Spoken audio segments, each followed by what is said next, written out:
And welcome back to the third episode of Beyond the Scoreboard podcast. As always, I'm Caleb, joined by my co-host Brendan Spalding. How you doing, bro? I'm doing great. How about you? Great, man. Coming off we're I'm gonna get into it a little excited. bit. Off a great win by my Philadelphia Eagles. Um, Fun day as far as football goes all around. To be fair, I wasn't totally locked in on the other games. Besides the Broncos and the Cowboys at 4:30. But when there's a bunch of 1 o'clock games, a bunch of 4 o'clock games, it's hard to kind of keep track with all of them. Just kind of Yeah. checking in on scores and things like that. But we're gonna get into it. As you've seen by the title, Eagles dominate the Giants 38-20 today. And man, when I tell you this is truly the game that I needed as an Eagles fan heading into the bye week next week. And we have a tough stretch of games coming with the Packers and the Lions after that bye week. So this is kind of the last couple weeks that I needed to see against Minnesota last week. They found it in the second half from what I needed hmm to see in the passing game.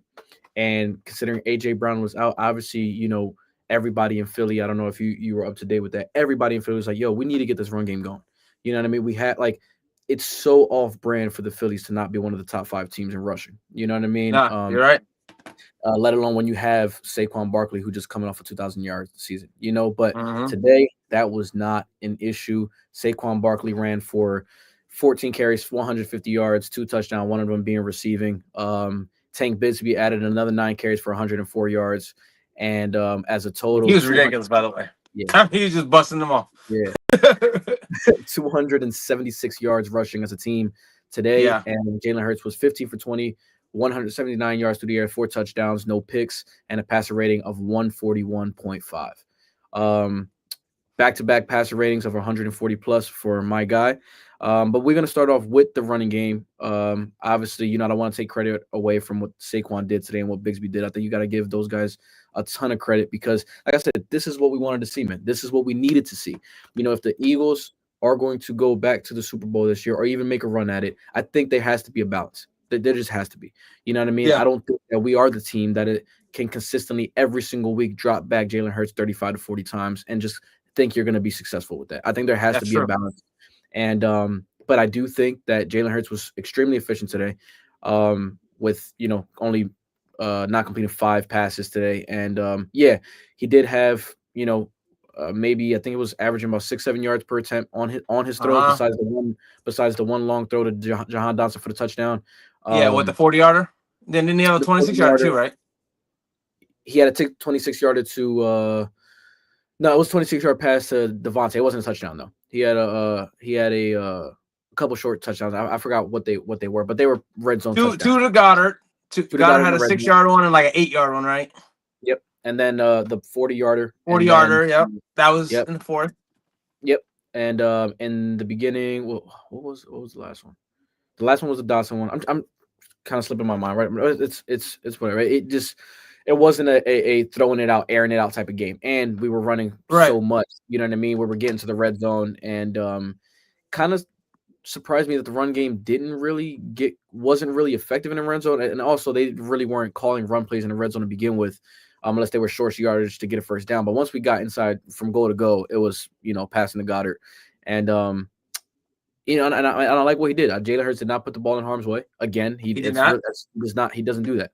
That's He typical. rarely, Yeah. and he made the plays necessary with his arm, got a couple first downs with his legs to extend drives, and it was pretty much just a showing that I needed to see going into the bye week. And I'm hoping that AJ Brown does come back against the Packers. hmm But you tell me, you saw, you were watching. I was texting you during the game, so you tell Yeah. me, what you kind of saw and what were your reaction to the game. And also, before I even Well, I mean, get to that, sorry, yeah. before I even get to that, prayers up to Cam Scatterboo. I don't want to see that for anybody. That is, I don't know if you ended up seeing that.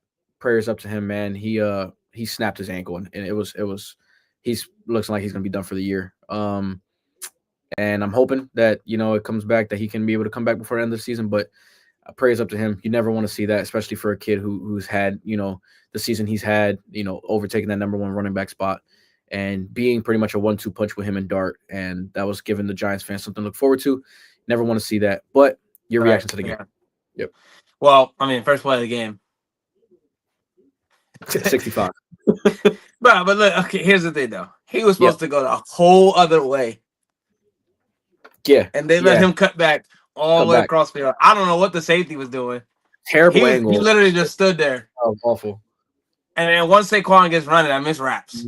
He's been like that since Penn State. So like, but like you said though, this was a great running game. They were running hard. Like I mean, every run was, especially when Tank came in, that he was really like running that through. They pretty much stayed up the middle with their runs.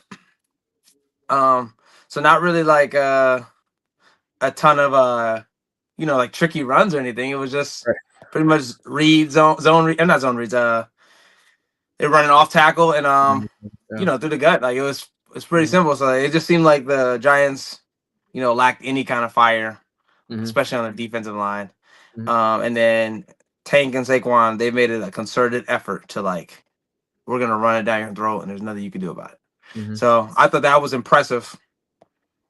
And then they mixed in some screen passes too. That was nice too, because it kind of kept people off. Like that 2nd and 12 they picked up with the screen pass to Barkley. I mean, he was moving. Like he looked good. He still looks good. So it's like, I don't know. You get him in the ball, you get to take one in open space, good things happen. So I like the way they played this week. I agree. I think people have been saying, is Saquon taking a step back? I'm like, dude, you can't say that. There's no lack of decline in his physical ability. There just isn't. It's just been the offensive line, and they even said themselves. Mailata said himself in the press conference this week that it's mostly on the O-line not opening up run holes and not getting off, getting off the blocks the way they should be and pulling the way they should be, and the runs have been super predictable. They showed a stat that Saquon has been it's been 8 in the box 50% of the time, and it's like they know we're gonna run, or they're just making a concerted effort to be like, this guy isn't going to beat us. Like last year, it was only 21% of the time. So what's your face? What is it? Oh, I can't wait. We'll get to it. Okay, we're gonna get there. We're gonna get there. Yeah. And I'll start off with that in a bit, but I think that people have a misguided notion on this is not the way that a team can go win a Super Bowl. And I'm like, well, they just did it last year. You know what I mean? Like they just went to the Super Bowl last year. To that point, this is exactly how you do it though. Like I don't get it. Yeah, they play. Philly does a really good job more than any other teams playing to their strengths, and their strengths they are pretty much better than most teams, like complete. So like they do whatever you can't do. It's kind of like what the Patriots used to do with Tom Brady. Now they just do what you can't defend. Yeah. So like the Giants didn't show any resistance to the run. Just run it. There you go. And you take us there, I'll finish it out. It was kind of that situation. But and they don't overimpose themselves. Like honestly, like I've been telling you this, like I don't think just because I don't think he's elite, that doesn't mean I don't think he's good. Like he doesn't overimpose himself on the game. So it's not like you said, like they can't draw back 40 times and he can't throw them to every game like a Mahomes or like a Josh Allen or even Lamar sometimes can do. But he will do what you ask him, and he'll do what's needed. So if you need him to run his own read this week and throw 20 times, he'll do that. And if you need him to, every once in a while, you be like, hey, Jalen, can you throw 35 for me real quick? And he'll be like, okay, I can do that. So it's not, that's what I say, like, he may not be elite top quarterback, but he is still very, very good, in my opinion. I hear you. I like I said, we talked about this on the first episode. I do disagree in that point. I do agree that he does do what needed, but I think me and you just have a different idea on what it means to be elite in the NFL as far as quarterback goes. And I think from what he did today, and like I said, it wasn't his like what he did last week, which was like he threw them to the win last week. Our run game was ineffective against Minnesota. He had the perfect passer rating. It was 3 touchdowns. It was that. And this week we didn't really have the defense played great outside of the garbage time yards that they put up in the fourth quarter. The defense played great, and the defense did kind of give the offense a chance to answer every drive that the Giants didn't put up points, go out there. We gave you a 3-and-out. Go out there and score. And our offense did a great job of keeping the defense off the field. And that's what I think. It's just complementary football. I think that's the best teams that win Super Bowls are complementary. It's going to be rare that you ever see a team that is not one-sided heavy. One side heavy. It's hard to do that. Like look what happens to Baltimore when they make it to the playoffs. Yeah, the Chiefs did it. The Chiefs did it in 2019. But it was like because the defense, if you remember, the Chiefs defense didn't become elite really until about 2021, 2022. Like they were really bad against the 49ers. Like, and that Super Bowl that year, they were giving up 30 points a game. And that's when, Mahomes had Tyreek Hill and Travis Kelce and all those, like they were averaging 30 points a game. So everything that the defense gave up, the Chiefs were answering. But here's the thing though, they did also, didn't they do a really good job of turnovers? They were opportunistic on their turn and on their takeaways. I was about to say they were really good at turnovers. Now they, like you said, they gave up a ton of yardage and they gave up a lot of points, but they were really good at turnovers. I remember that. Do you think that those years can be? Do you think like say a defense like I don't want to even use the Dallas as a because they're horrendous, but say a defense like Dallas that gives up a lot of points, but they'll give you two takeaways a game. Like, do you think you can win with that if you have a top level offense? You think you can win with that? I mean, but it's got to be like it can't just be a top level offense. It's got to be the top level offense. Like like your quarterback's got to throw for 50, like all of that. Like that's basically what Mahomes did. He was throwing for like dang near 40 touchdowns and 5,000 yards. And he can't turn the ball over either. That's the other thing. Yeah, exactly. Yeah. If you have a turnover-prone quarterback, you're also not going to win games, even if he throws for 5,000 yards. So you can't have Favre or somebody like that behind there. Yeah. Which is why I do appreciate what Jalen Hurts does. He does not. I agree. He doesn't. And if we're going to get to it, that can be a segue into our next topic. And if you look right here, after today's game, this is all after today's game, taking today's game into account. He's got 1,677 yards, which is good for 9th in the league in passing yards. He has 15 touchdowns with it, which I have the stats right here, actually.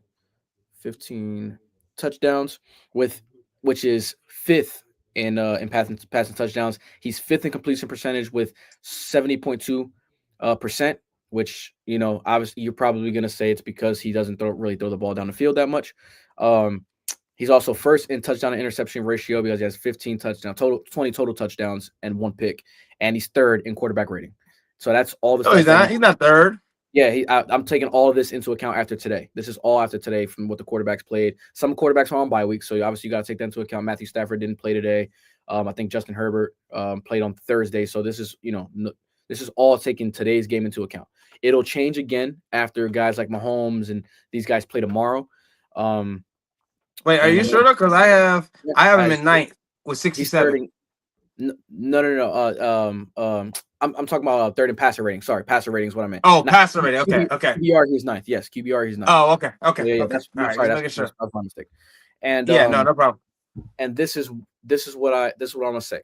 Do you think with these numbers, with the Eagles at 6-2, and I want you to be objective. Don't try to troll me here. Don't just be objective. Wait a minute, everybody. I'm trolling. All you do is try to troll. So, do you think with these numbers after today, and look at what these, you got to take into account what these other guys did. Baker Mayfield, their defense pretty much won them that game today. And then Jared Goff has been playing great. Drake May has been playing phenomenal. And on Tuesday, just so you guys know, we will be going over our MVP candidates so far this year. So stay tuned for that. But as of right now, just speaking on Jalen Hurts, do you think Jalen Hurts is playing at an MVP level? No. Not with the way some of the other quarterbacks are playing. Go ahead. Why do you say that? Well, okay. Top 10 in those top 10 in every category. Yes, and but if you want to take an account, to take an account, also, I got the Eagles rushing numbers as a team. They are 12th in total yards rushing, and they are 20th in yards per carry, meaning they are not running the ball effectively. And this is they're not. This is after today's game. So yes. What do you okay, go ahead. So do you think Jalen Hurts is more valuable to the Eagles than Daniel Jones is to the Colts? I'm not disagreeing. I'm saying, is he playing at an MVP level? I'm saying Okay. is he somebody who is right now over the thing of the league? Okay, if you want to take in guys, Daniel Jones. No, Daniel Jones has been playing great this year. I think he should be in the MVP race. I'm saying is Jalen Hurts right now playing at an MVP level? That doesn't mean he needs to be number one. I'm saying is he playing at an MVP level? Okay, now that you say it like that, then yes. I'm not saying he's number at an one. MVP level, but he's not a contender for the MVP. If that makes sense. Because look, like for example, Daniel Jones, he's been fantastic. Sure, they're also 6-2. Nobody came into this season was like Colts are about to be 6-2. That's my team, by the way. Anybody he also has the number one rusher in the league right now, which is Jonathan Taylor, who's also like in conversation for Offensive Player of the Year. Yeah, agreed. No, I'm not saying that these teams don't have people. I'm saying last year value horrible. That he brings to the team, the value. Yes. Yes, last year the Colts were horrible. Couldn't even watch them. This year they're 6-2. They're looking like they're going to be pretty good. Now we'll see because sometimes they be flopping on me. So we'll see. Then you got Drake May, nobody thought the Patriots would be what they are right now. I think they're also 6-2. Yes, Drake May's been fantastic, and he's ahead of Jalen in 3 of the 4 categories. 4 categories, right? And this is where he's got 2,000 yards, 15 touchdowns as well. He has 76 QBR. It's like, I don't think he's a contender. I definitely don't think he's a top 5 contender for MVP. For sure. Wow. No. That's where me and you disagree. And we'll talk about that. Okay, but hold on. Okay, yeah, we'll talk about that in that. But my thing is MVP isn't a team award, even though it has some things to do with the team. But like the Eagles' record should have no bearing on, or not no bearing, but it should have. You give it too much value, in my opinion, for the MVP award. They give it too much value. You can't be a losing team and be an MVP. You can't. Yeah, I agree with that. But like, I think the Eagles, if you replaced Jalen Hurts with a few quarterbacks, I think they still would also be 6-2. But we can't speak hypothetically though. We can't. I get that. We can't do that. But then then how do we know what his value is if there's nobody else to replace him? You just have to replace him. You just have to take what you see right now. It's not about. All right, then he's closer to the 10th spot in most of the categories than he is the 5th spot. Is he not? Except the pass rating. Pass rating has been impressive. But he also has a lower volume than most of those other quarterbacks. So that does help. Okay, but when you also take in context that virtually the first 2 games of the season, he was virtually ineffective passing the football anyway. This is all happening between week 3 to 8. In 5 weeks, he's been. This is what the numbers has been. Yeah, he's been playing a lot better than those first 2 games for sure. But overall, it's still not up there though. I mean, there's quarterbacks already in the 2000s. Like he's still 2 games away from that the way he's been playing. Okay, and then they're gonna also exceed those numbers and keep see what I'm saying? I understand what you're saying on that. I'm saying, okay, in your opinion, you don't think he's a top 5 contender for MVP. You don't. Not right now, no, not. But that's right now though. It could change in 4 weeks, or it could change in 3 weeks. Do you believe? With the numbers, because he's been been climbing, because what was it? He was like 16th in QBR a couple weeks ago. Now he's at something like that. He's like middle of the pack or something like. It was like 13. Yeah, like 13 or 14, something like that. Yeah, no. Again, so like I said, it's always subject to change. But as of right now, I would say no. He's not top 5 for MVP. That's where. But could he sneak into that 5th spot? Absolutely. Because if the Eagles finish 14-3 or 12-5, like how could you not mention their quarterback? Their quarterback. Right. Yeah. So like, but I don't. So yes, he could. But I don't think it would be on his individual play numbers. It would be more like because the team is good and he's the leader of that team, you kind of got to put him in there. Because I don't think his numbers, like for example, like Dak obviously is not gonna be able to win like him, but his numbers are better. He's stumped. Like he has better numbers than him. You know what I mean? Like I don't think that the Patriots are gonna be able to hold that up. but Drake May has better numbers as of right now. Do you think it's Herbert? Same thing. I'm not putting Herbert. I'm not putting Herbert in the. Well, I'm saying he has better individual numbers. Okay, but I don't think his team can win like that.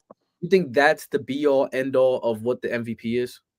You think that's what, like, I think this is where I disagree with a lot with the voters as well, is that, like, last year Josh Allen did not have a better year overall as a player than Saquon or Lamar Jackson. He didn't. You don't think so? Absolutely not. I thought Josh Allen was fantastic. Lamar Jackson was the best quarterback last year. I think that Lamar Jackson lost it when he lost to the Bills. That's what that one game. But you see, here's the thing, though. You put the two MVP quarterback, and he folded. You're talking about the they lost to him. No, they beat them in the regular season. He lost to the Chiefs. That's what I meant to say. I meant to say the Chiefs. But that was that's week 1. But here's my thing, though, is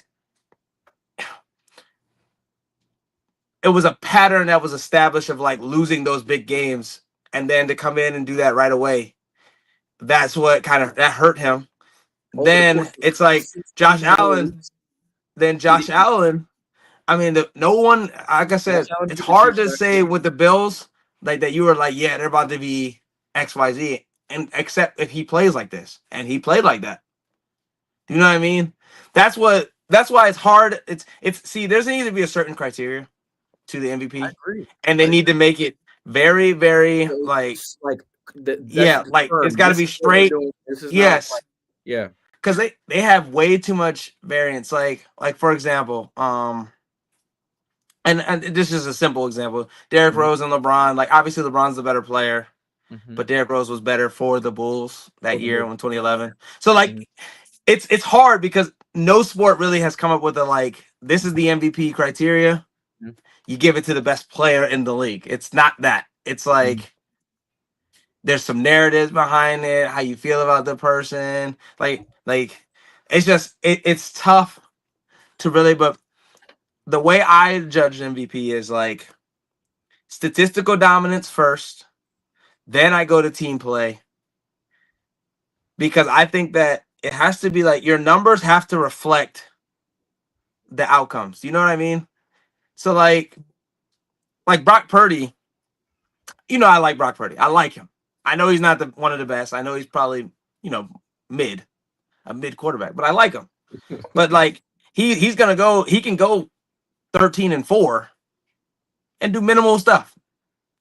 You know what I mean? Like, so it's like I can't put team success. Yes, but that he shouldn't be considered for MVP because his statistics won't match the record. Do you see what I'm saying? So, I'm not saying that Jalen's stats don't match the record, but I do know, though, if he had his same stats and you transfer him into a different situation, I don't think that team is going to win like this team can.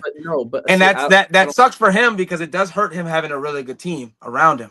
That's where me and you disagree, is that I think the stats are a reflection of what the team does around, like what the team does, the scheme the team has. Like last year, he didn't have overly impressive passing numbers by any means, but we also had a 2,000-yard rusher, and we ran for 2,700 yards as a team, and almost 3,000 yards as a team. So it's like obviously there's one ball to go around. You're not going to pass for 4,000 yards. I know. Not gonna happen. So I agree. I think that's why there has to be, like you said, I think there has to be a clear cut. Perfect example. Trevor Bauer on his thing. Obviously, it's a different sport, whatever. But in Japan, you have to lead the thing in ERA, wins, strikeouts, but to be the MVP. That might be fair. That would be fair, right? But since it's not like that, I think we have to take that out of our minds of like, okay, he's not number one in this, he's not number one in that. I think there has to be a level of just be subjective with what you see, okay, and look at them on the team that they are. Look at them on that team, and this is why people are putting Jared Goff ahead of Jalen Hurts in the MVP discussion. And I would too. And this is where me and you disagree on these things because already Jalen Hurts, like, you want to put into account the team that he has around him, right? AJ Brown, Devontae Smith, Saquon Barkley, but all this insane team, which I can't disagree with you. It's crazy. Yeah. Jared Goff has the leading rusher in the NFC, who's Jahmyr Gibbs, and also like he has the best overall running game in the NFC in the league. Yeah, in the league. Like, but here's but how much of that? Okay, I'm sorry. Go ahead, finish your point, and then I want to rebuttal that a little bit. My point is that you obviously see and you can tell that teams try to make the reason why they're getting one-on-one on the outside and things like that is because they're trying to stack the box and stop Gibbs and Montgomery, and the O-line just doesn't let it happen. Like they still open holes regardless. And then when you do that, and when Jahmyr Gibbs is running for 150 yards, and then obviously that's going to open up that play action game, and Amon-Ra St. Brown and Jameson Williams going to be one-on-one, and that's just easy. St. Brown is a beast, by the way. The Eagles did that same exact thing last year. The Eagles did the same thing last year because the box wasn't loaded, because obviously you do know you got to play shell coverage because you got AJ and Devontae on both sides, and that's why Saquon went crazy. Now, if you see, the Chiefs laid out the blueprint in the Super Bowl, the blueprint in the Super Bowl. All right, we're just all out on here. We're gonna blitz. We're gonna run blitz. We're just gonna 8 in the box, and we're gonna try to just let Jalen. Like if Jalen Hurts beats us, he beats us, but we're not gonna let Saquon beat us. Now. I think it's dumb. I think that's very dumb. Okay, to do that because Jalen has proven. Okay, yeah. That's my point. Okay, now, but here's the problem. See, now that makes it hard for you to be in the MVP conversation. The stat you said at the beginning of the thing, I didn't even know that. Tell that stat one more time about how many times it's like. You said it's like 50% of something. Like there was 8 in the box or something. 54% of the time. Okay, now. Can you imagine how can you be if teams are scheming for a different player, how can you be the most valuable? If teams aren't even scheming for you, they're scheming for somebody else on your team.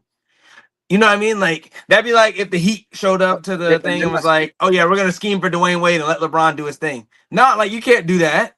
So like that's what I'm saying. It's like he's not even the most valuable. And when I say he is, because he's the quarterback, he is technically the most valuable, but he's not even the best player on his team. The player that they're trying to stop first is Saquon.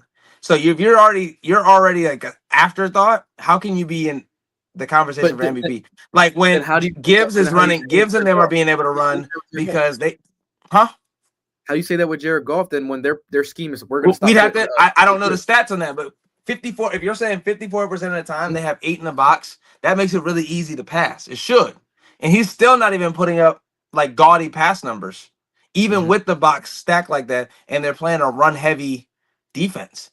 Like for example, Lamar, he's like the king of like making them have to put safeties in the box instead of linebackers, and that helps. That was helping Derrick Henry. You know, I mean, when he ran for 2,000 last year, didn't he run 2,000 last year, right? Or the year before that? It was like 1,700 or something like 1,800, something like that. So when he ran for that much, I mean, you had safeties trying to tackle Derrick Henry because they had to scheme for Lamar. You see what I'm saying? Like other teams, they have to scheme for the other team's quarterback. But like when they face the Eagles, we're looking for, okay, we got to stop the running back, then the quarterback. That makes it hard to win an MVP. You could at least see that point, right? Like, and that's fair to me. I feel like that's fair. And it might not be the best strategy because obviously it's not really working. I mean, it's 6-2. But when I see teams are coming in and they're like, okay, let's make sure that Saquon can't get off first, then we'll live with the quarterback making reads and plays. I think that's very difficult for me to put in past somebody like a Jared Goff or Herbert, where you're like, they're not really about to run it. Not Jared Goff. I'm sorry. When you're talking about like Herbert, Dak, and obviously Dak's not in it, but I'm just giving you other quarterbacks. When you come in and you're scheming for the other quarterback, and you're like, we got to stop him, what he likes, and then we'll go to the run game. You know what I mean? That's what makes it hard for Jalen. His team is so good that it makes it hard for him to win because he may not be the best player on the team. Do you know what I mean? And this is where me and you. Now this is where I'm gonna propose this question. Do you think that the MVP should only be a quarterback award then? Because if now you're scheming for Saquon, and now you're like the coach, when you play the Colts, you're scheming for Jonathan Taylor. You're not scheming for Daniel Jones. You're scheming for Jonathan Taylor. You're right. Facts. That's facts. That's very similar to the situation you have now. So now if that's the case, if you're just like, all right, who's the most valuable guy on their team? All right, then the other guys shouldn't be considered for MVP then. Like And Daniel low Jones is being key, considered for MVP. Daniel yeah, Jones is being but considered for MVP. he's also been very, very good with the ball too, though. See, and that's the fine line. That's what we're talking about now, kind of with the MVP thing, and we need a set criteria because he has also really been passing the ball very well. Like, I mean, we're talking about second in QBR. I mean, actually first in QBR, tied for first QBR. He's 15th in touchdowns, but he's got 2,000 yards. That's fifth in the league. So like, it's not like he's just been like, oh, like just normal. Like this is like Mhm. gaudy for him. Like this is a whole nother step up from anything that anybody ever thought he could do. You know what I mean? When he was in New York, he didn't look like he was even capable of doing this. Do you know what I mean? Okay, and So that kind of then I'll helps. tell you. Sure. Okay. Then I'll tell you.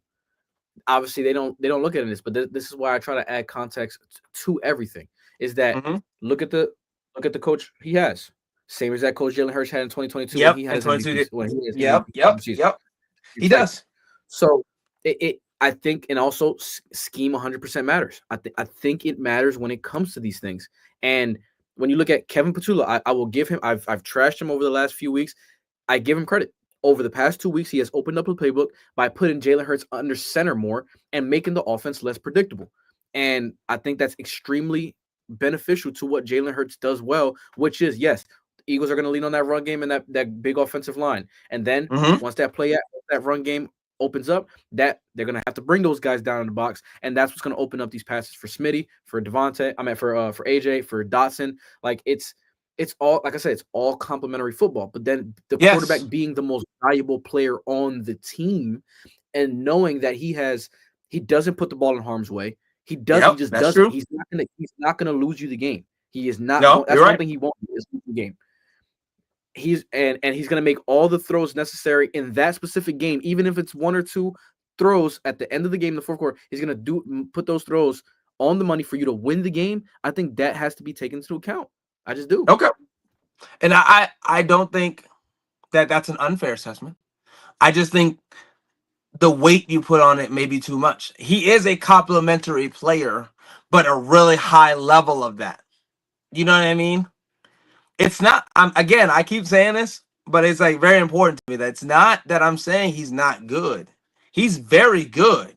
But when you're crossing over into that elite category, this is like irreplaceable people. You can't take Mahomes off of his team, put somebody else in, and they be okay. Like you can't do that. You can't take Mahomes off the Chiefs and put, even if you want to put like a Burrow or something like that, they're still not the same team.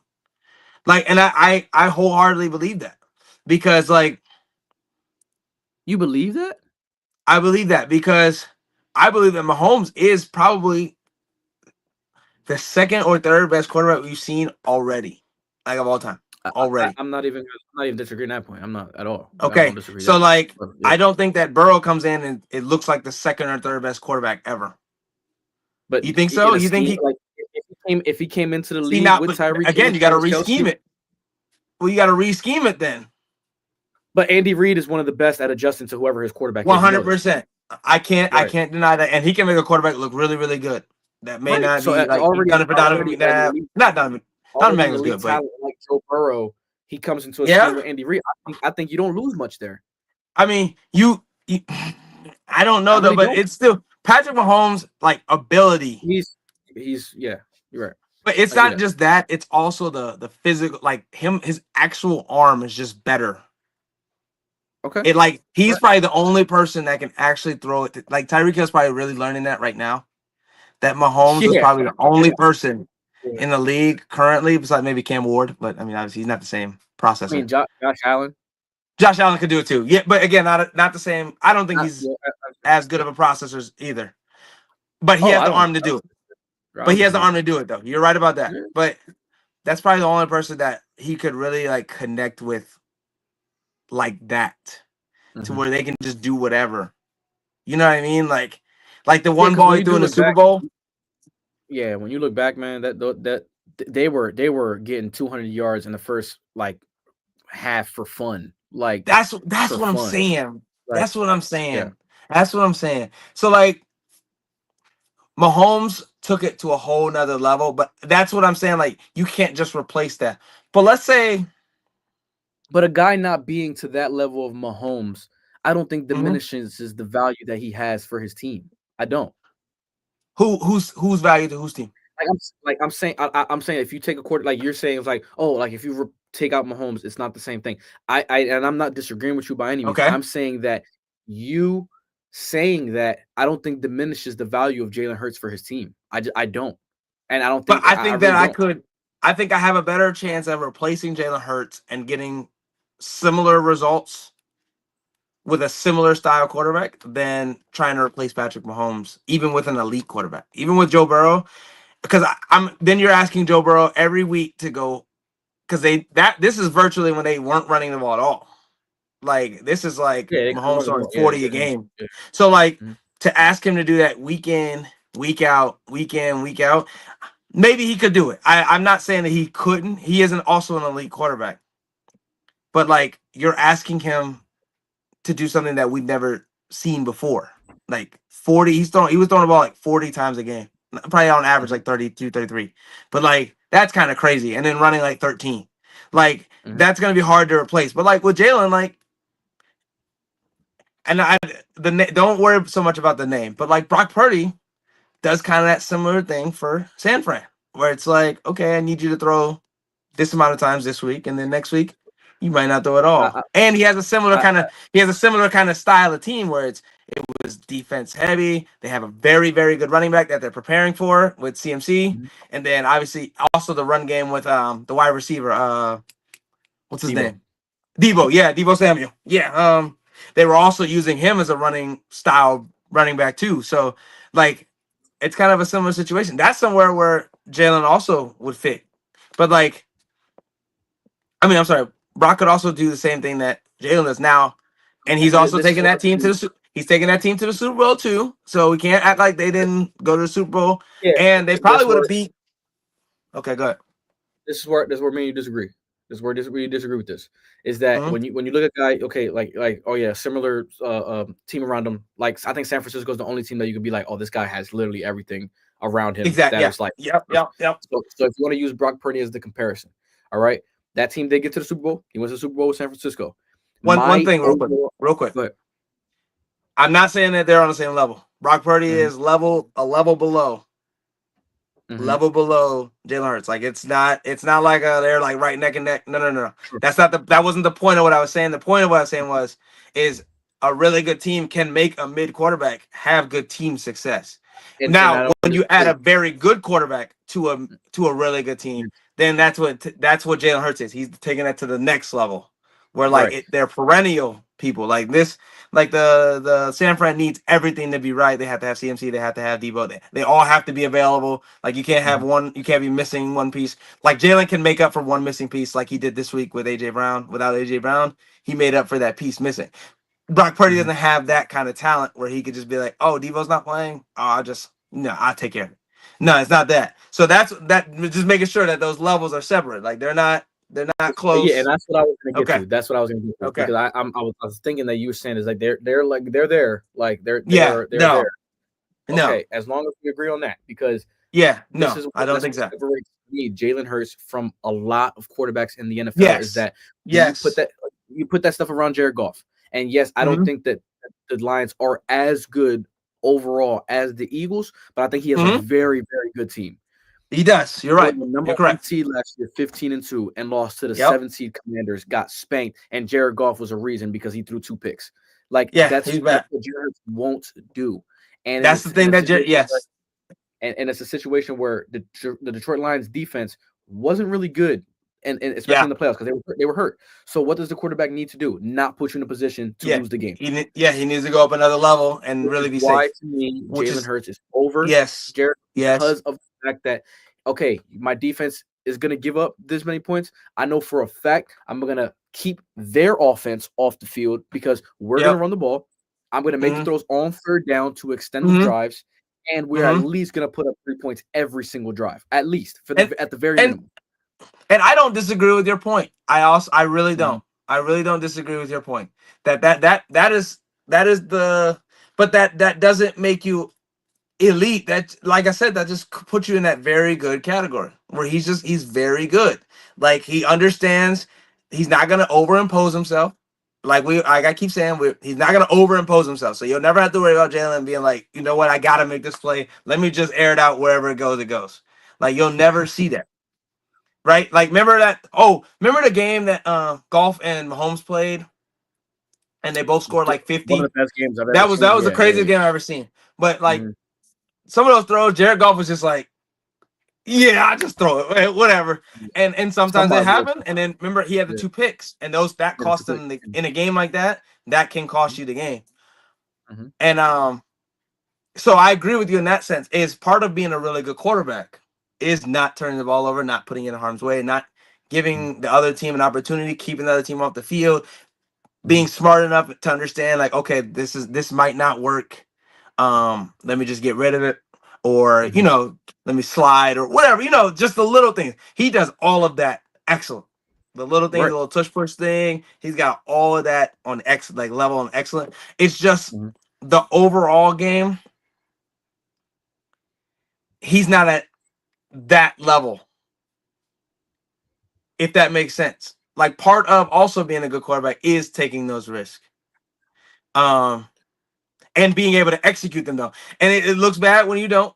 And it looks, it looks great when you do. It's kind of like that Mahomes thing where he has he makes a really highlight play and then you'll be like, why did you just throw that? Like you said, it's that same, that's that same thing that also puts him in that category. So like I said, do I think he's an elite? No. But do I think he's like right there on the cusp of it? Yes. Do I think he has the talent to do it? I think so. I just haven't seen that where it's like every week. Well, I mean, and it doesn't have to be that, because that's the other hard thing about judging Jalen is the team does what the team needs. They won't just be like, oh, quarterback, go win me the game. Do you know what I mean? So that's part of the thing that makes it hard for him to be like he's in an elite category, because the team will kind of play the way that they need to. It's the same reason why Tom Brady probably doesn't have any more MVPs than he does, is because he can't get the gaudy numbers because his team playing whatever way. And I think that's what I'm saying. I think to me, which I think is a really good trait that Jalen has, is that he goes obviously during prep or whatever the case is, whoever they're about to play. I think they come up with a game plan. But I think once he gets into the game, I think he's a gamer, and he's like, okay, he in his mind on the sideline, going through the plays, going through the coverages, picking apart the coverages. He's like, okay, what's it going to take for me to win this particular game? This game? What's it going to take? Okay, I don't care if when we came into the game thinking we're going to air it out all over the field. What's it going to take for this game to win the game? And I think that's exactly what is very much to me. I appreciate it in my quarterback, because he goes like, okay, you know what? They're playing that quarters coverage. We're not getting anything over the top today. Let me take my short throws here. Let me take this. Let me take that. Yes. Let's run him out of that zone. And he goes, and I'm telling you, he's been more vocal with the offensive coordinator this year than I've ever seen him. And I think it's because his IQ is so, I think it's very excellent. His IQ is, to me, is elite. The way he sees the game, that he's like, okay, whatever it is that we went into this game, scratch that. We have to go now. We have to do this because you see what they're doing. We have to. I think he is extremely good at adjusting on the fly of what team needs to win that game. And just like last week, he saw, you know what, they're gonna zero blitz us. I'm not gonna give him the ball to have a chance to win the game. The Vikings, he's like, they're gonna zero blitz. Let me check to he made that call, by the way. He checked to AJ Brown on that double move, because he knows with a zero blitz, that corner's probably gonna bite on that first move, because we gotta get rid of the ball. Yeah, because you gotta jump on one of them. You can't be passive the whole thing. To me, that's a good mind. Yes, it's cerebral. Yes. And I think it's very important to note that. And like I said, me and you have different definitions on what elite is as far as elite quarterback play. But I take all that stuff into account, and me watching the games, at least Eagles games, every single. I don't miss an Eagles game. I see. No, he doesn't. At all. Like I'm texting you at all. Like I don't miss. I haven't missed an Eagles game maybe in since 2020. That's probably the last time I missed an Eagles game, and that was COVID year when Carson Wentz was in there stinking it up. But But let me see how objective you are though. go ahead. I'm gonna do an objective test. Mm-hmm. Did he have the best game this week? Best in what aspect? Did he have the best game? Quarterback. No, I don't think he had the best game. I think he had an extremely efficient game. Yeah, I don't think he had the best. Okay. Who was better between him and Tua? This week? Yeah. You saying? Tua had? Let me double check. I know they. You about to be Atlanta, right? They beat Atlanta, right? in trouble. Yeah, he played Atlanta. Tua probably had a better game than him this week. Sure. Okay. Now, what's that mean though? How? So to you, does an MVP have to have the best game? Like at least a few weeks, right? Yeah, which he did last week. He had the game. He had the best game. You think he had the best? He had the best game of all the quarterbacks. He was perfect. He's perfect passer rating. How are you gonna get better than that? Man, listen, it ain't all about passer rating.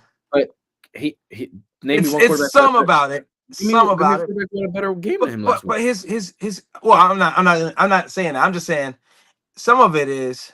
Okay, so like for example, every week, no, not by it. No, that's what I say. Because like, I mean, the passer rating thing is kind of like, I mean, if you're on low volume, it's gonna be easier to have a better. He wasn't on low volume though. Didn't he threw what 28, 27? He was. I think it was 26 or 27 in passing attempts, if I'm not mistaken. And this week he threw 20. He was last week. He was. So Tua was 20 of 26. He was 20 of 26. Yeah, 20 of 26, 206 yards, 4 tutties, 138 passer rating. So Jalen was a little bit better in passer rating, but Tua had more yards, same amount of touchdowns, no interceptions, and he scored 34. Out of I don't know how many times I gotta look up how many times we ran it last week, but no, he was 19 for 23, 326, 82% completion. So like that's low volume to me. That would be low volume. He had 326 yards with 19 completions. Yeah, no. He was a beast. Right. I'm not saying he was. That's not what I'm getting at. I'm just saying like the passer rating part. Okay. The passer rating part. But when you ask it's easier on lower volume. But he was efficient as heck. I'm not saying he's not efficient. That's not what I'm saying. When you ask me the question of, do you think he has to have the best game? No, I don't think a quarterback who wins MVP has to have the best game of any quarterback every single week. I don't believe that. No, not every single week. I was asking how many times do you think? Because if you're consistently finishing in third, like, is that an MVP? But it also depends on like is the same guy finishing first every week or second? Like, see, that's the hard part. No, so you're right about that. You're right. So do you value basically I think you value more consistency over like the big game here, the bad game there. Agreed. Yeah, I do. Yeah. Okay, and see that's a fair assessment. I don't think that's unruly. I just don't think that Jalen's had enough good games, like above good games. Not above average, because he is playing really well. I want to stress that he's playing really well. So it's not that he's not having but he's not having those like cream of the crop. This was the best quarterback of this week, offensive player of the week, like type weeks. Not just really not ever really. He needs to have more of those because look Tua outplayed him this week. Out of the 8 games he's played so far, he has been the best quarterback so far in 2 of them. Against the Rams. And against the Rams, he was to me the best quarterback that week. And the media even collaborated. It's like that's the best game I've ever seen Jalen Hurts play, regardless of Super Bowls. Everything. That was the best game we've seen. And then last week. Okay. So those to me. So I mean, 2 of 8 is that's not horrible. With 9 games left in the season. Yeah. You know what I mean? Right. I think he has. There's a lot. Again, things are subject to change. Like you're saying, he has 2 big games coming up. Because he's about to play Jared Goff head to head. We have to play the Packers first, and then Detroit. And then he's about to play. So that's 2 quarterbacks. Let me actually look at his. That's 2 quarterbacks that are above him in QBR too. So those are 2 pretty good quarterbacks. Above him in QBR? Yeah, he's 7th. Oh, okay. He's 7th. It's not like he's crazy ahead of him. You think he's better than him? No, absolutely not. Okay. No. He's only got 10 touchdowns and 2 interceptions. He's not. No. I actually, to be honest, I wanted to like Jordan Love. I just think again, he's just a game manager. He's like a younger version. He's like not a watered down version of Jalen Hurts, but that He's sort of. like you know, But I he's also, I not also, Jalen Hurts, but he's not like but he has a similar skill set though. but see, Can you say that? yes, but this is where me and you go. Is that like this is where I go with you? Is that, but his scheme though is meant for him to pass the ball over the yard. Like that's the Yeah. scheme he plays in. And that's why I say he's not as good. Yeah. Because So he doesn't. He the doesn't Eagles are do winning games, and I think this could decide a lot over the next this back stretch of the season with the Eagles. And we'll move on to yeah. our next topic after this. After this bye week, we don't play next week. We have the bye week, which I think is very much needed with AJ Brown being down, and I think he's going to be there for the Packers game in 2 weeks. And Saquon Barkley did leave the game in the fourth quarter with a groin injury. He did look fine on the sideline. It wasn't nothing crazy. I think they were just kind of like, just keeping him out because we were up big. So I think that's going to be big. But we have the Packers coming off the bye week on a Thursday night, November 10th. Lions after that. Cowboys on the road, which it's really hard for us usually to play on the road in Dallas, being a division opponent. We got the Bears, who have been playing well as of late. They lost today, but they have been playing better as of late. I think that is a win for us. The Chargers, which that's going to be a tough one on the road. The Raiders, Commanders, Bills. I think if he plays well leading up into that Bills game on the road, I think that will be a kind of a determination of like, all right, is he going to be an MVP candidate over this next 7 weeks? I think you can see you'll be able to see what he's going to be, and yeah. So that's my take on it. You guys let me know. You guys comment your thoughts, what you guys think. As far as, do you think Jalen Hurts is playing at MVP level? Drop in the comments, who are your top 5 picks right now for MVP? Because Tuesday we are going to be in full effect breaking down who we think the MVP candidates are as of right now through by that time it's going to be week 8, right? We are in week 8 right now. So Tuesday we'll be breaking down through week 8, which is pretty much at the halfway point of the season. Who are the MVP candidates of the top 5? That's what we're going to be talking about Tuesday. Hey, I can't wait. Yeah, we're going to definitely get into a point where we're trying to, go with your guys' comments, things like that. So on to our next topic. And before we go to our next topic, I want to tell you guys, please like, subscribe, share the podcast. We definitely be getting some good reviews so far. Definitely be getting some good reviews, been getting some good text messages, comments, things like that. We're trying to make this thing a real production. We're trying to make this thing really nice. Yeah, sir. We enjoyed doing this a lot over the past 3 episodes that we've done, and we can't go anywhere without you guys. So thank you guys. I appreciate that. For this topic that we're gonna have, we have a special guest coming to join us today. Is he in the chat? A friend of my co-host Brendan. I'd like to give a warm welcome to Justin. What's going on with you, bro? Can you hear us? Hello. Hey, fix your mic, you bum. I need the screen. I can't see him. I can't see the screen. But all right, until he gets that fixed, we'll get that going. Yeah, but keep it going. Dodgers, Blue Jays, World Series. The series tied at 1-1 right now. And man, I think it's extremely different to what we thought it was going to be so far into 2 weeks. I mean, it's 2 games. You give me your reaction based off game 1 and 2, what you thought. I have some different things, unless you want me to go first. So yeah, so hey, that first game, that scared the heck out of me. I was like, oh no. But here's the thing. I texted you right after and I said, what'd I say? Said they in trouble? No, what did I say? About what? When they scored 11 runs, what'd I say? Oh, you said, they ain't leaving enough for tomorrow. Yeah. I told you. So all that was happening, they was just messing around. They're like, you know what? Just take this. These Blue Jays, they are tough though. Like, I was watching Snell. Snell was getting frustrated because he was making some really good pitches and they would foul them off. It was almost like they knew what he was going to throw. They were all over that changeup too. and usually Snell goes right through people with the changeup. Yeah. So it's like when they had that changeup going. I mean, he couldn't get that changeup going. He couldn't get any Ks. They were fouling off all the pitches. It's like, bro, like, what are you supposed to do? And he was at like 70 pitches through 6 innings. 4, yeah. Yeah, I mean, sorry, through 4. That's what I'm gonna say. Yeah. And he only lasted 6. Mm-hmm. So like he got to 100 at the when they took him out, and then they just went off on him. But I mean, they're batting it with Varsho with the 9. That was 9 pitches, and that just that last inning, 9 pitches. I turned the game off after that.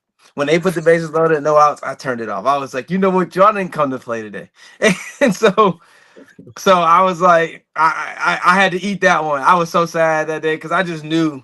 And then if they won, I knew they weren't going to win game 2 because it's hard to come back and score again. And then you got to face Yamamoto, and he went 9 again, which obviously, I mean, he's a back beast. complete game, dude. Yeah, first person to do that since Oral Hershiser. And honestly, watching the game, I was like, he's not going to last long too because he was at 40 through 3. Mm-hmm. It was 40 through 3, and then like 50 or 60 through like 5. Mm-hmm. 60 through. So 4 it was like 40 through 3, and then it was closer to 60 through 5. Mm-hmm. So I was like, like he might push it out, and then he just went. He did the Yamamoto thing. Yeah, and I think it was extreme. Like I was very excited at game 1. I was extremely excited. We got Justin here. Can you hear us, brother? Can you hear me? Yeah, we hear you. All right, there we go. Yeah. What's going on, man? How you doing? What's going on? Not much, man. This G22 baseball, man. This guy knows a lot about baseball. He played professionally with me. He's a resident Dodgers fan. Oh, you are a Dodgers fan? Nah. I respect the Dodgers, right? But I can't claim being a Dodger fan like this bandwagon here. No. I follow my last 2 years. No, it's just my favorite player plays for them. If it wasn't for that, I wouldn't even be here. Listen, the biggest bandwagon on the stage That's right now. That's cap. B3 Slings. Who your team though? I'm a Phillies person, so I'm a little salty about what happened. Yeah. My God. But you know what? It is what it is, right? We gonna get past it. But we ain't worried about that. Right. I'm not worried about it. You know what? It's next year. But what I will say is next year. You've been saying next year for 5 years. Nah, chill. Don't worry. Look, y'all might not even beat San Diego next year. Now you out your mind. Come on, man. Everybody get Murakami. Give me your thoughts on game 1 and 2. What you thought? From what you seen? So I said to Spalding, I said Blue Jays, I believe, are going to win the World Series. I believe it. I think it's going to go. Stop it! Don't point at him and be like, "Yeah." I think it's going to go at least 6. I think it's going to go 6 games. That's what Caleb said. I think Toronto's going to pull it out. Yep. I said 7. You said 7? Okay, yeah. I said 6 or 7, but I think 6. And the reason why I think it's gonna be Toronto is because I think they just got that grit, man. They got that dog, and they won it. The Dodgers, I mean, they won it too, but I just feel like it's different. Well, hold on, time out. So they're gonna win 2 of the Dodgers home games right now? I think they can, yeah, very much so. I do think they can as well. I'm not saying they are gonna. I'm saying they can. And then don't let it get back to game 7 too, because you're gonna have to deal with Yamamoto again. And game 6, you got to deal with Snell. So, like, that's going to be hard to win one of those 2 games. So, they either got to win these next 3, which Glasnow's about to pitch. Yeah. Glasnow's about to pitch. Okay, but the Blue Jays what's that mean to them? What's that mean? What's that mean?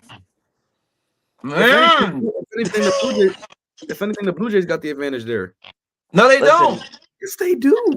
Glasnow's going to go 5, do his thing. They're not about to bomb him in L.A.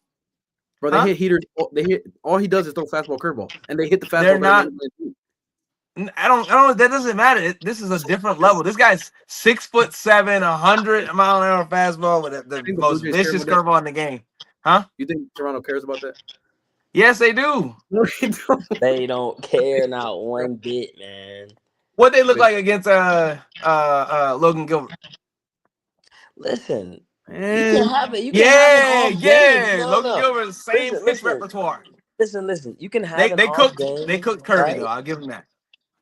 But look, at the end of the day, here's my take on why I believe the Blue Jays are built to win is because the type of hitters that they have elite, good quality hitters.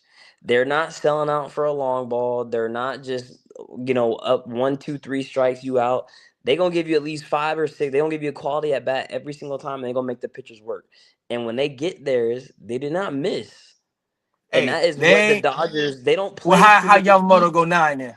But, Yamamoto, he's a great pitcher, and he got the best of them that day. It's because they scored 11. They out of runs for the rest of the series. They ran out. You got to sprinkle them around. They didn't sprinkle them around. Now they done. Blake Snell. They ran out. Up until game 1, Blake Snell was the best pitcher in the playoffs. He was for sure, 100%. Yeah. And the fact is, what I told you before game 1, I told you on Friday night, I was like, yo, Blake Snell's gonna have a tough time against this Blue Jays lineup because they don't punch out. That's what I'm saying. They are tough outs, every single one of them. And even Yamamoto, even before the first, like you said, the first 4 innings, I was a little bit nervous. I can't lie. And when they tied it up on the sac fly, I was like, all right, they're back in the game now. Yep. The problem was where the game ended up being what it was is that Kevin Gausman, and you broke it down, through the worst. Yeah, you saw that. Okay, yeah. In that account and in that count. Yeah, why are you throwing Will Smith six fastballs? I don't know. I don't know. And then to end it with a heater inside. That's like the only pitch he really hits out. Like Will Smith's a great hitter, but he doesn't hit away pitches for homers like that. Yeah. So if you were gonna go another fastball, why not go away? Yeah. And then and I even said it in the video. I was like, why not mix in a splitter? Just one. It should have been the 1-1 count splitter, and just at least put it in his mind. But you went 5 heaters. I'm like, oh, thanks. I appreciate you, brother. And then Muncy just hit a great pitch. I mean, that was a great pitch. That was a great pitch. But John Smoltz even called it on the broadcast. He called himself. He said that pitch, if you're going to throw him a heater away, it had to be up. He hit that. What I'm saying. Has to be up. Will Smith has trouble with high fastballs. Yeah. Fastballs.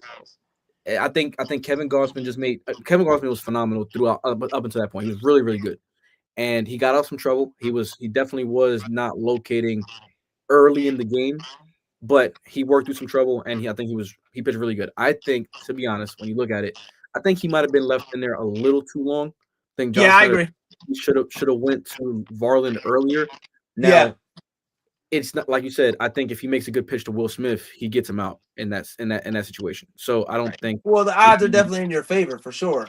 And then, that at bat baffled me when I was watching it because I'm like, I mean, a slider, nothing. You're just going right at him. Heaters, no secondary pitches at all, none at all. And that's on Kirk though, because I was gonna say I blame that more on the catcher because you should know. Let's at least give him a different look to know that hey, I'm not afraid to throw it, even though we're not going to throw it, but I got to show it. I might. Yeah. And then no pitch was above the top of the zone. I mean, it was all middle down. So you really shrunk the hitting surface that he had to cover in half already by not throwing anything above, anything high, no high fastball, no nothing. So now the zone got really small. You were either gonna go here and here because that's that second pitch that he took, that 1-1, that fastball that was down. Yeah. I mean, you only take that if you're looking for a certain height. Because that's a strike. A third of the way there. You're strike. Yeah. Most average people are swinging at that, not knowing that it's a ball and a half down.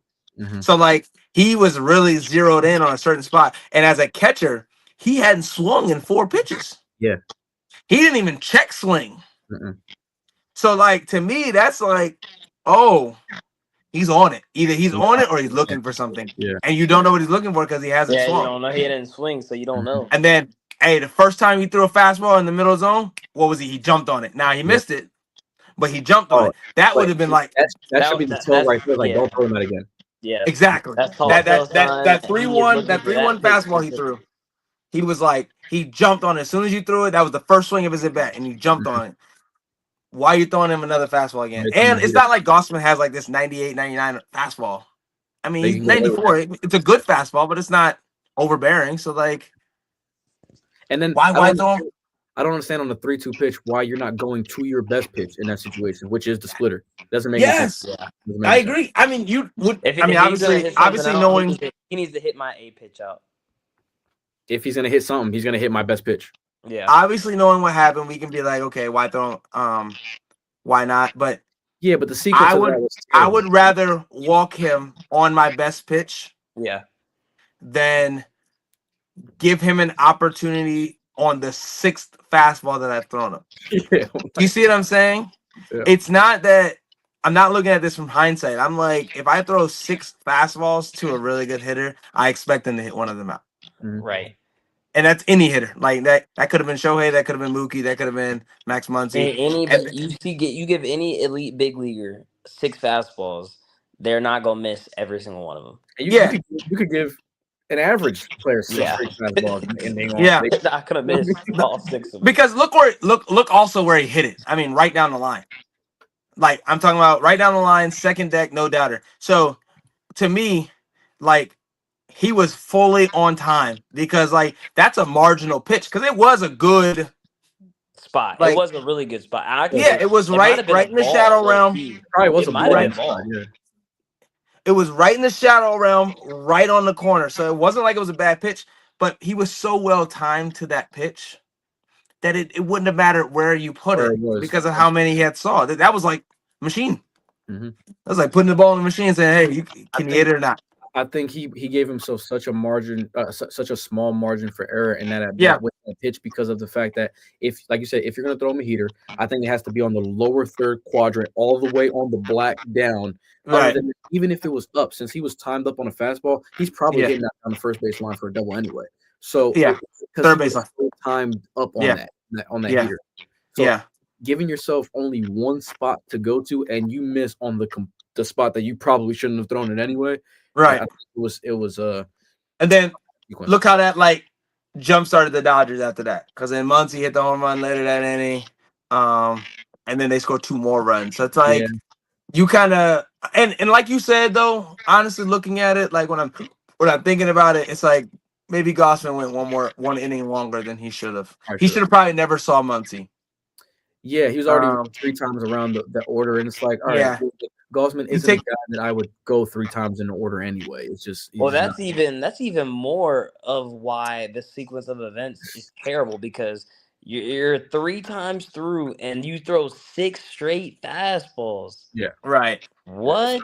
The worst. Yeah, and then like okay, so after he strikes out Teoscar, is he done or do you let him face Muncy? I would pull him. I'd pull him. Okay, because it's a lefty righty matchup. I don't want that.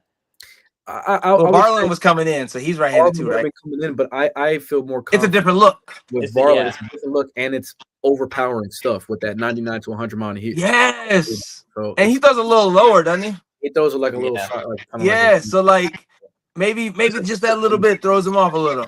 Yeah. But because you were already down 2-1, so like Gossman did his thing. He got you to set through 6 innings into the 7th. That's good enough. That's a great game. 2 runs to the Dodgers is amazing.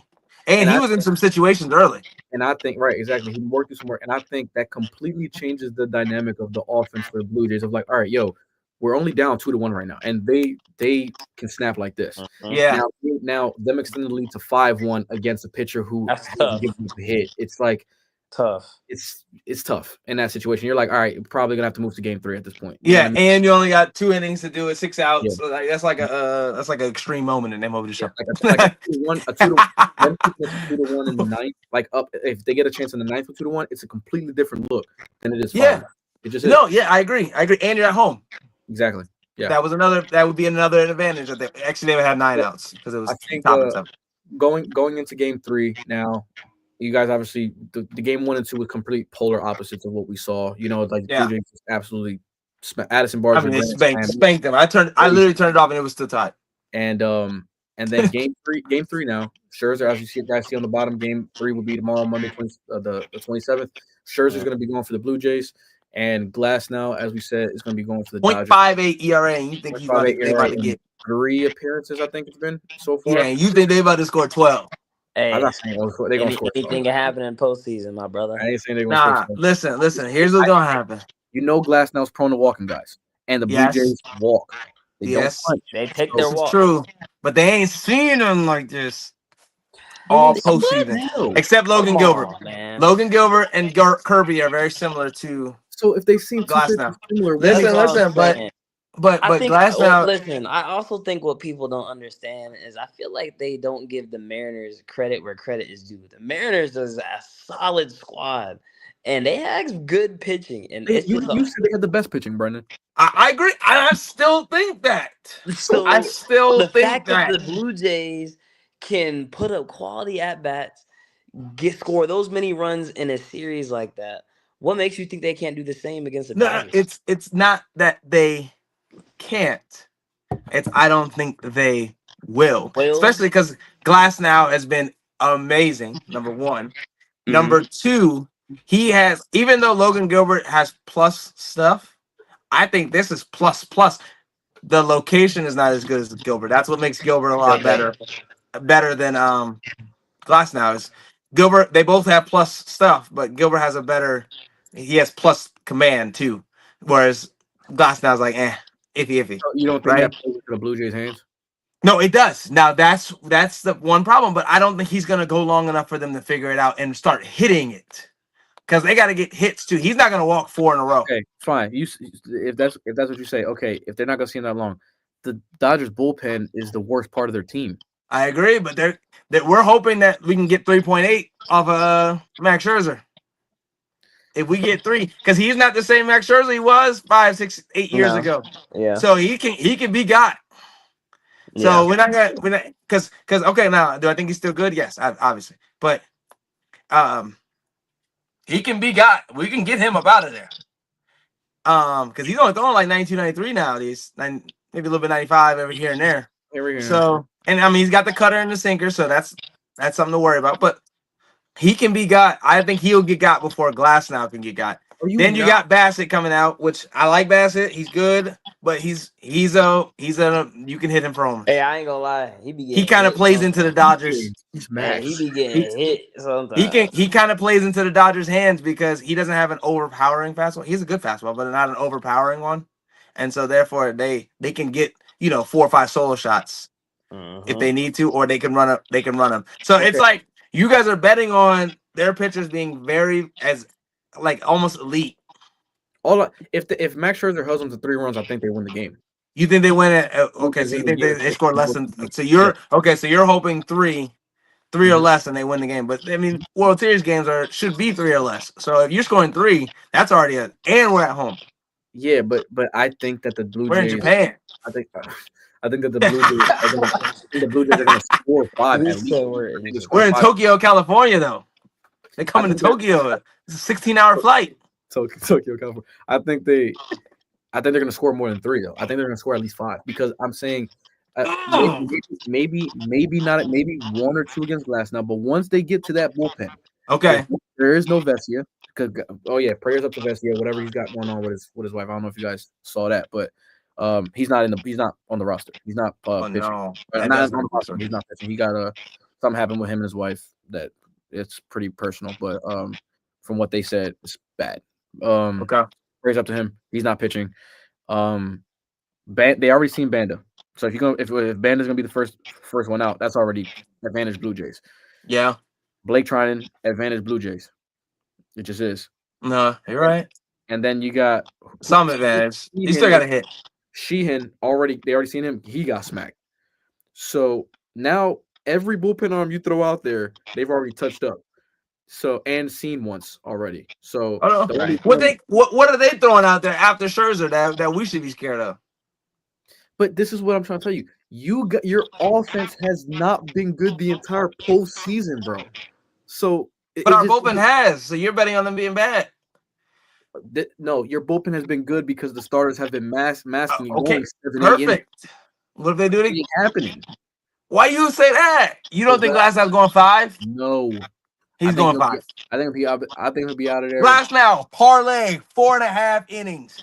No, he's gonna be 4 1/3. He's gonna give you 4 1/3. He's gonna be out of there. 4.5. I'm taking it over. All right. And give me 8 Ks too while you're at it. 8 Ks? No, I'm kidding. Hey, wait, hold on, Glasnow. Wait. Hey, hold on. Wait. because I'd have to pay the Blue Jays a couple of dollars because Hey, these professional athletes are out there betting. So I might have to see what they talk about. So we're not on here. So we're not on here too long. What do you guys think? Give me your predictions for Game 3. Give me score and give me who you think is going to be the key to that specific game. Justin, I'll start with you. I'm going 5-2 Toronto, and I think Kirk. Okay. Yeah, Kirk is gonna be. He's been a problem. Had a great. He's been a problem. Those little backside singles he keeps hitting, about it making me mad, man. He got 2 strikes and but they were playing on turf though, so that does help that little style. It's like turf with how fast it is anyway, so it doesn't really matter. I think Kirk's gonna be a big part. Man, forget Kirk. Anyway, unless he gonna turn into Captain Kirk, I ain't worried about him. What you got, Brendan? Let me get the Dodgers. Let me go 6-3. Yeah, let's go 6-3. Dodgers. And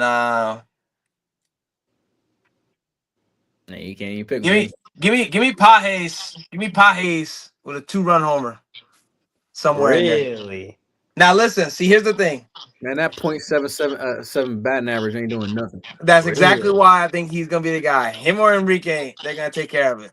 Hey, let me tell you, Kike is worth $700 billion when it comes to the postseason. I don't understand it.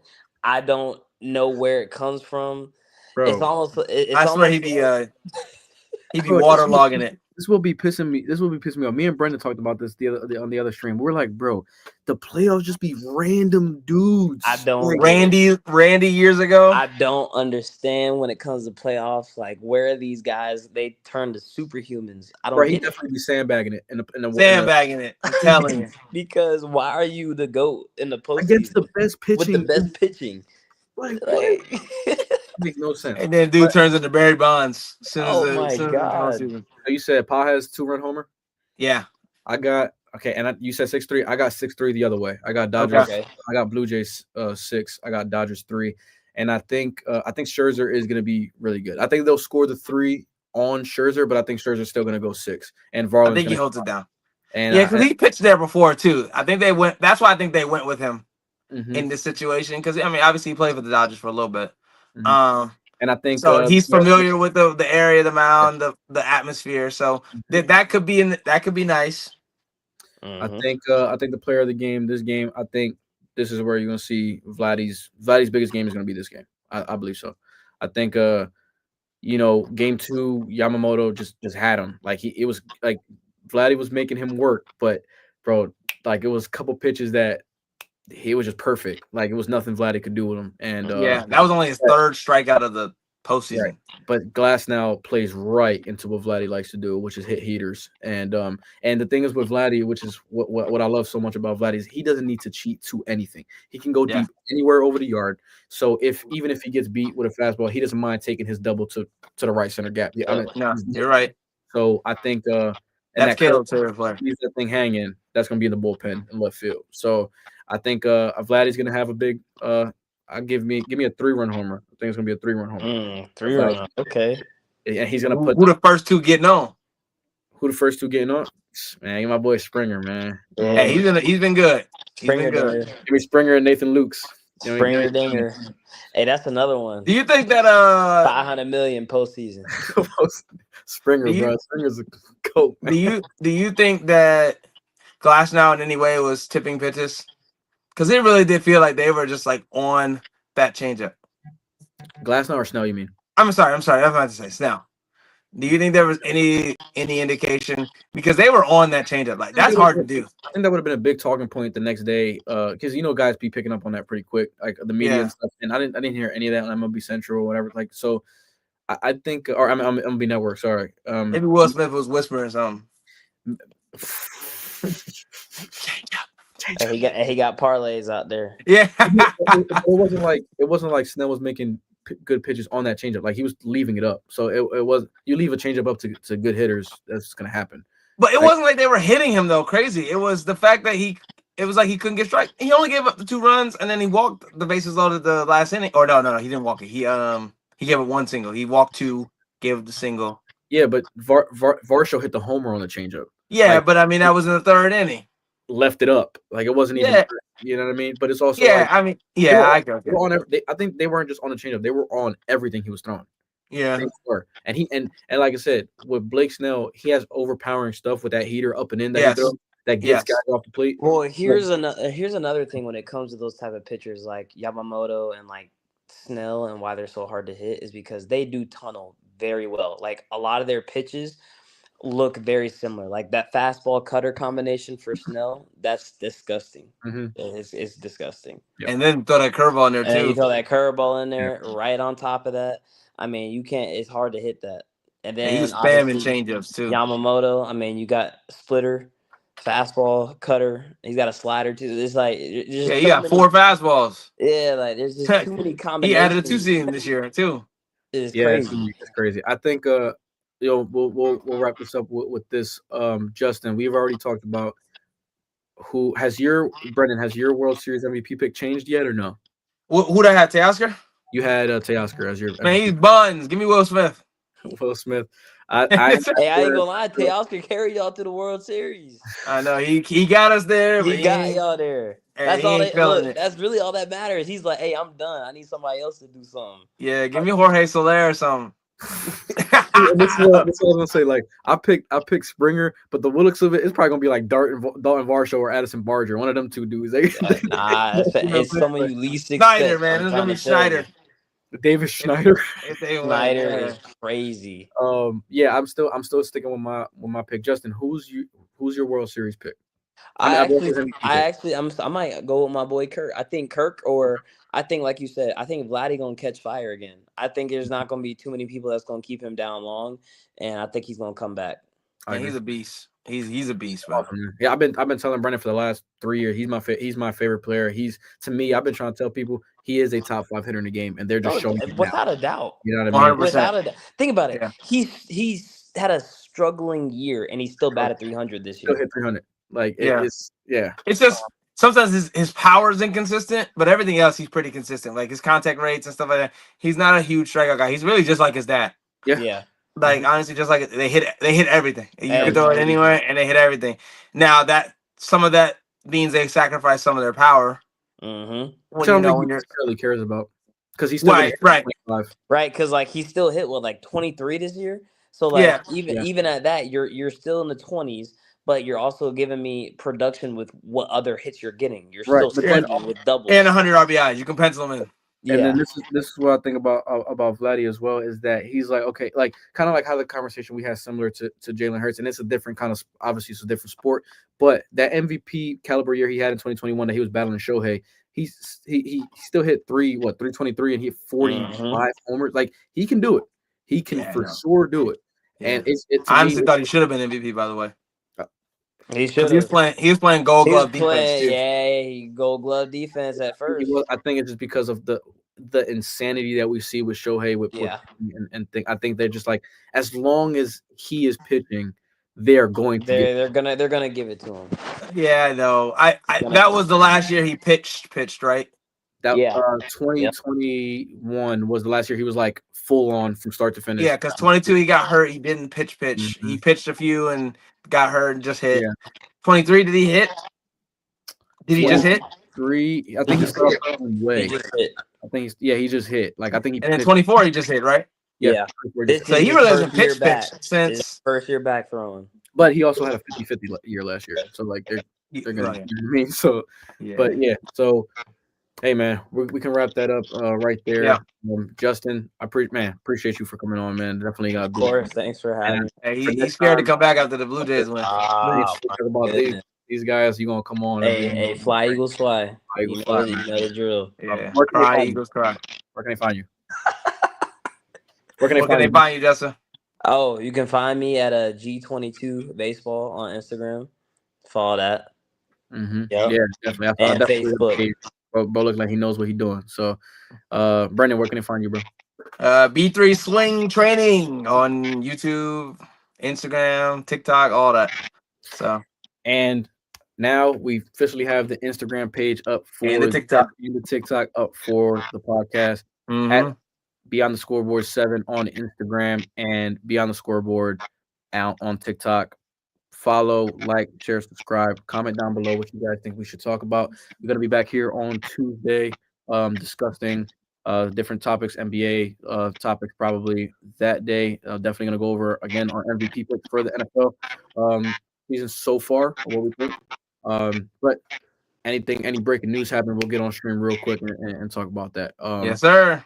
So, man, appreciate you guys for listening. Justin, again, appreciate you for coming on, bro. And we will see you guys next time. Absolutely. Absolutely. Yeah. Peace.